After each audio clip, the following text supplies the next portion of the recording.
After they stop squishing, they start to restore their original shape. This is like when you press on a spring and then release it, it returns to its original shape. During this period, the area where they're in contact decreases until it's back to zero. Last, after the impact, spheres will have different velocities, V1 and V2, with V1 is less than V2. Once they've stopped squishing and restored their shapes, they start moving again, but now their velocities are different from their original ones. The faster ball might slow down and the slower one might speed up. The new velocities are denoted as V1 and V2, with V1 being less than V2, meaning the faster ball slows down and the slower ball speeds up. During the impact, contact forces are equal and opposite. Further, there are no impulsive external forces.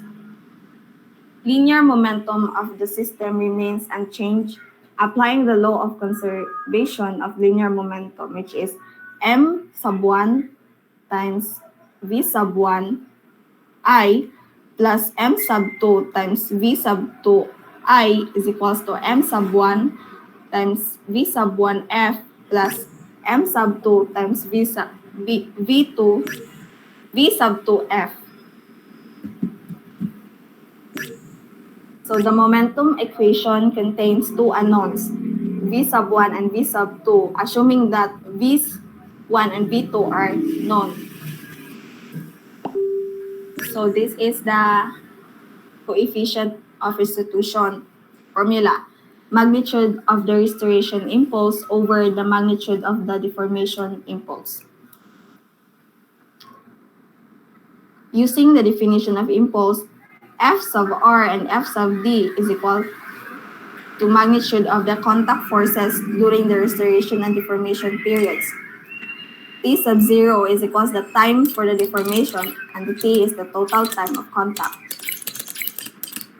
Further, using linear impulse momentum principle, we can write this equation in terms of changing in momentum. The integral of summation of f dt, integral of t sub 1 to t sub 2 summation of f dt is equals to g sub 2 minus g sub 1 is equals to delta g. Coefficient of restitution for particle 1. First equation is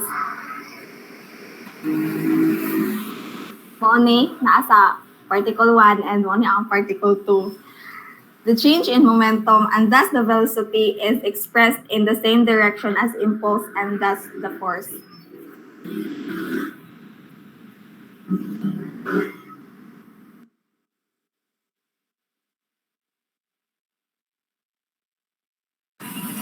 To further the discussion, may I request Mr. Kamansi?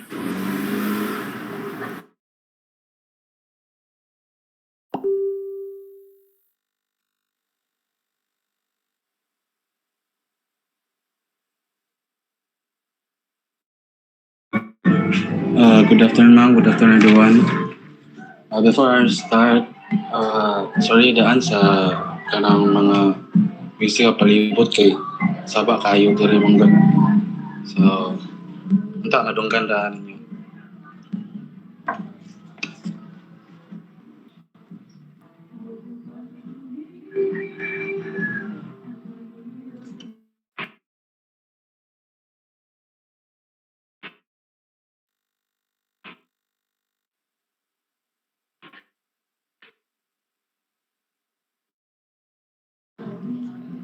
So, in solving the equation of restitution, we have the absolute value of relatively velocity of separation or the after approach, and then the relatively velocity of approach or before approach. So if V1 is V1, V2, and E are known, the final velocity V1 and V2 can be obtained using the two equations. For E, add momentum equation. So, nasa no, sa screen, M1 V1 plus M2 V2 is equal to M1 V1 plus M2 V2.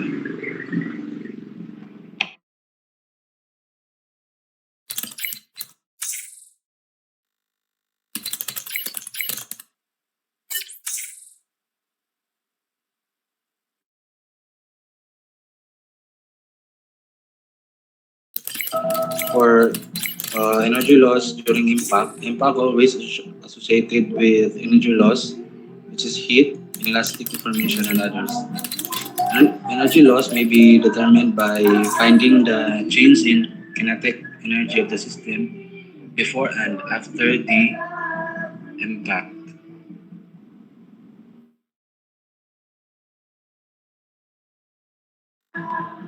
So, classical theory of impact,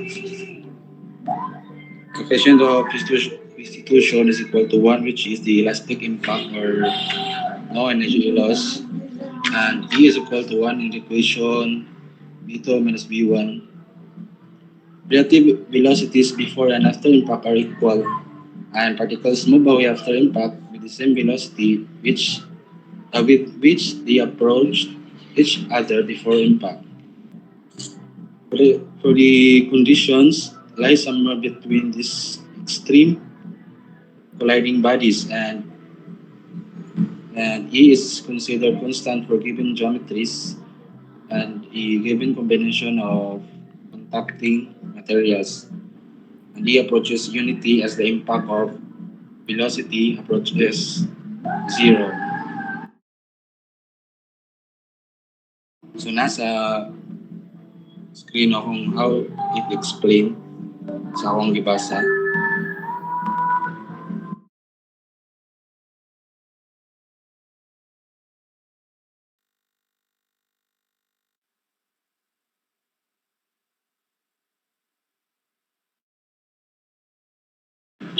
For oblique impact, in plane initial and final velocities are not parallel. Choosing the n-axis along the line of impact and the t-axis along the common tangent. Directions of velocity vectors measured from t-axis and initial velocity of components are v1 sub n is equal to negative v1 sin theta, or the v1 sub t is equal to v1 cosine theta, and v sub 2 sub n is equal to v2 sin theta, and v2 sub t is equal to v2 cosine theta. For unknowns, v1 sub n, v1 sub t, and v2 sub n, v2 sub n. For equations are required.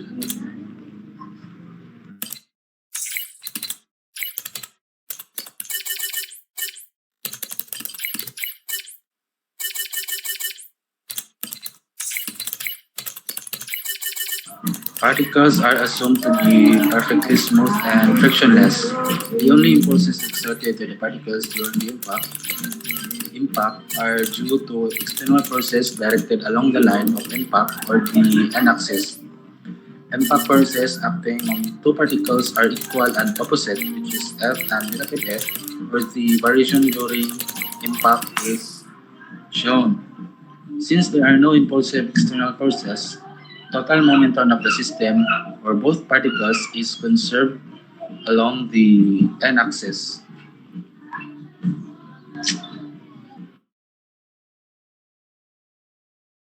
For the oblique impact, total momentum of the system is conserved along the n-axis, which is m1 times v1 sub n plus m2 times v2 sub n is equal to m1 times v1 sub n plus m2 times v2 sub n. And the component along the t-axis of the momentum of each particle considered separately is conserved since there is no impulse on particles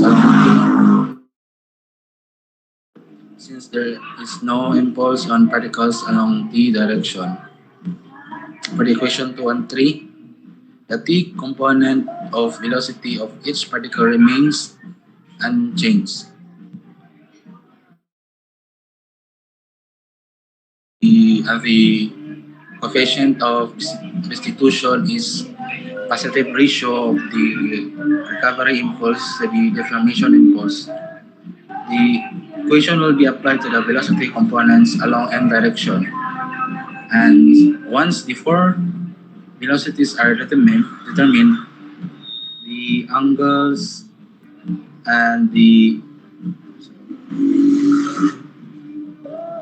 can be duly determined. So kung makuha na nimo ang four final velocities, makuha na sa nimo ang kanang coefficient of restitution since mora yung panitan.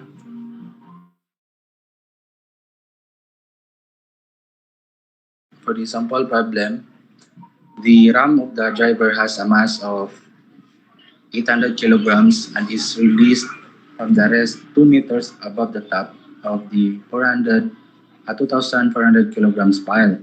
If the ram rebounds to a height of 0.1 meter after impact with the pile, calculate the velocity of the pile immediately after the impact, then the coefficient of restitution E, and the percentage loss of energy due to the impact.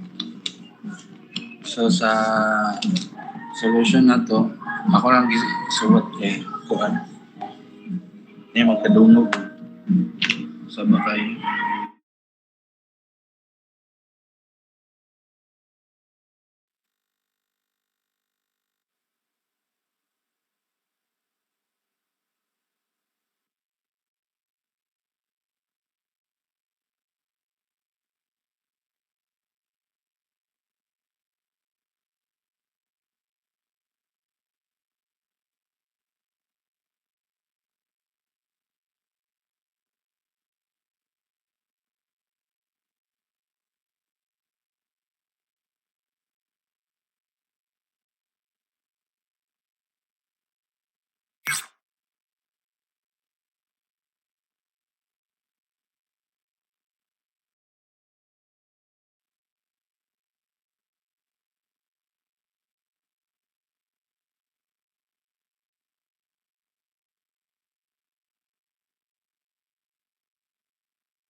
Okay.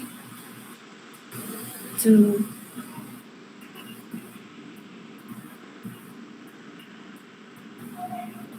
So to answer the problem, since it has been said that the conservation of energy during free fall gives the initial and final velocities of the ram from v equals to square root of 2 times gravity and height.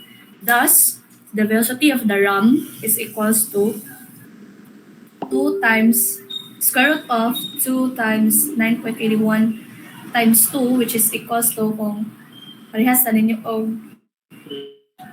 answer. The answer is 6.26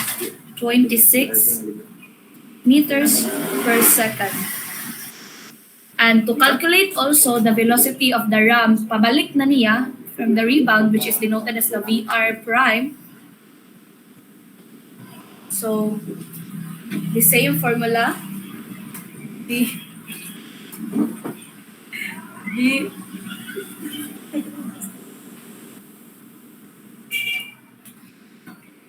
VR prime is equals to the square root of 2 times 9.81, and the height is 0.1, which is equals to 1.401 meters per second. So to answer letter A, according to the conservation of momentum, we have G1 is equals to G2, or the momentum of 1 is equals to momentum sub 2 for the system of the RAM and PAL. So we have, since G1 is equals to G2, so we have M1. Sorry, ditso na lang na to. Dali.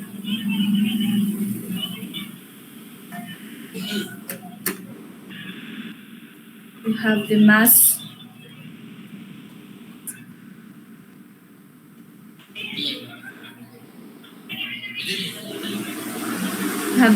of the RAM times the velocity of 1, which is 6.26, plus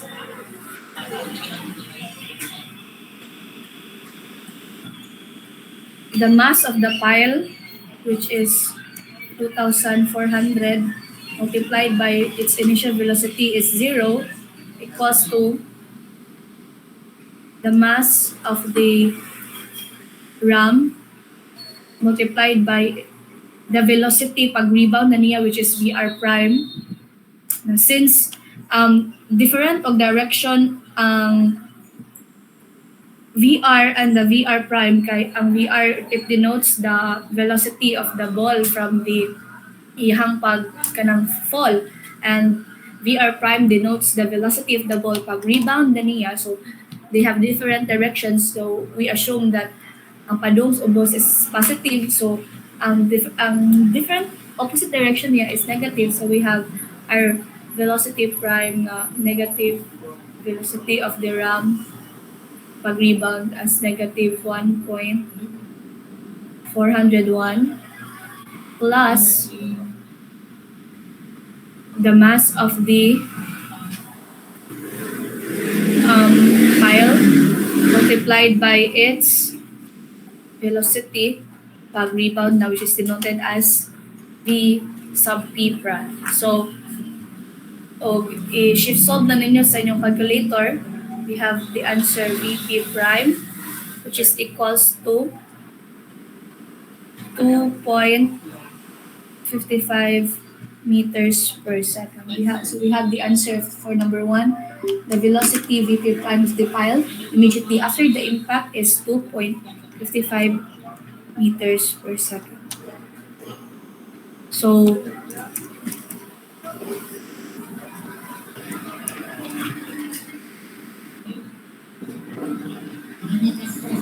to answer letter B, for the coefficient of restitution, so sayon raman no kay di magkuan man ta. E is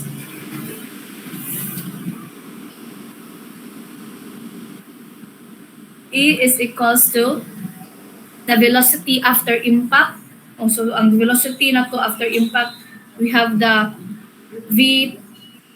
V velocity of the RAM prime and the velocity of the pile prime. So we have 1.401 plus 2.55 over the velocity after impact. The velocity before impact. So velocity before impact na to, we have VR, ang velocity of the RAM is 6.26 plus ang initial velocity of the pile is 0. So their answer is 0.631. So that is the answer for letter B, or coefficient of restitution is 0.631.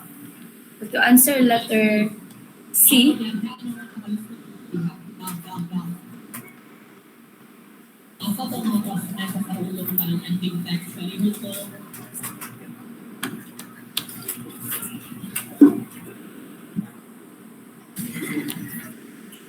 so the question of letter C is the percentage loss of energy due to the impact. So, kung na to ang loss of energy and the percent na nakuha niya due to impact.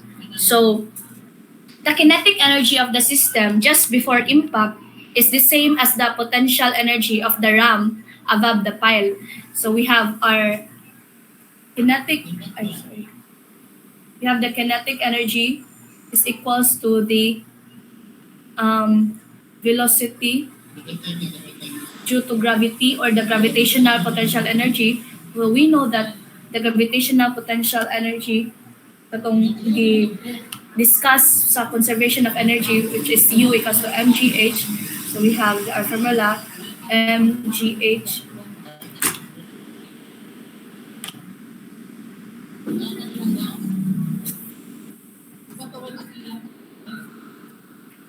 mgh. So we have our mass 800, gravity which is 9.81 times the height 2. So we have our initial kinetic energy is equals to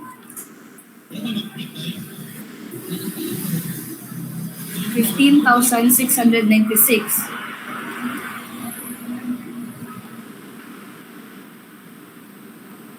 So, kani siya kilograms times meters per second squared Newton. Then this is meter. Newton meter is joules. So we have 15,696 joules for our first initial kinetic energy. And the kinetic energy after the rebound, or pwede na to nang iingon as Ke prime. So the formula of kinetic energy is 1/2 mv squared is equals to 1/2 the mass of the ram is 800, the velocity 1.401 squared. Add nimo, so hitabo ani, this is mahimo na siyang summation. So 1/2 kay na pa may pile, duha man sila ang force nga ning react sa pag-rebound. So we have the mass of the pile 2,400 times the height 2.55 squared. So we have kinetic energy, the rebound, which is equals to 8588.12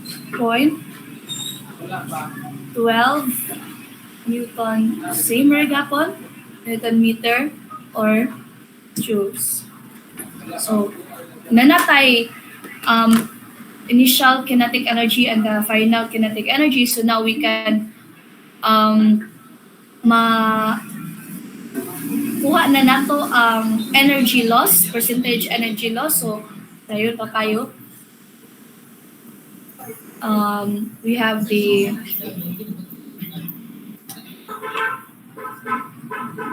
initial minus final over initial times 100. So, our initial is 15,696 minus 8588.12 over 15,696 multiplied by 100%. So the percentage loss of energy is equals to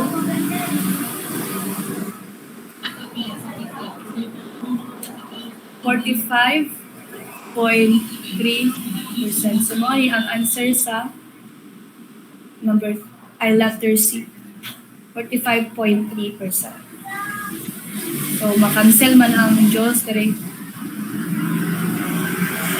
Since they are the same Diyos na sila. So makancel na. So that is the final answer for the last sample problem. So I think that's it for our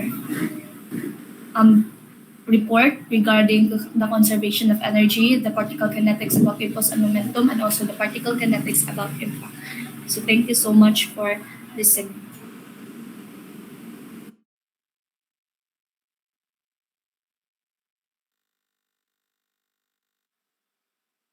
Okay, thank you so much to Group 2. Please prepare next week, groups 3 and 4 ha, and please sad ko og submit di ay sa mga groups nga mo report kaning pwede rag soft copy. Pwede rag soft copy pero kintahi og mo report mo nga